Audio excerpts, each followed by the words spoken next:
It's around 4 p.m. na nga at kailangan namin magpunta ng Yoche ni Irie. Naka-bicycle nga lang pala kami ngayon kasi si Daddy wala na naman. Meron kasing event ngayon sa school. It's a summer festival na ang tawag is cool down party.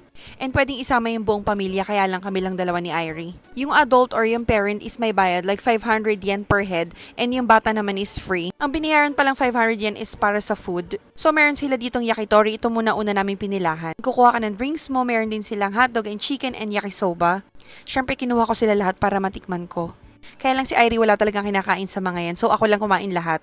At nagpangalawang kuha pa nga ako ng yakitori kasi yung food unlimited which means pwede kang kumain ng kumain hanggat kaya mong ubusin. Kaya sobrang sulit talaga ng 500 yen mo.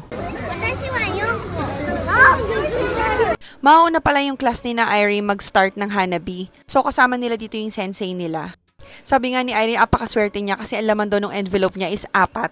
Nung una natatakot siya kasi baka daw mapaso siya pero nung pangalawa wala na. Nagreklamo pa siya bakit daw hindi fireworks sa sky. At meron pa nga silang pang finale na malaki daw. So ito pala yung sinasabi nila, yung fountain.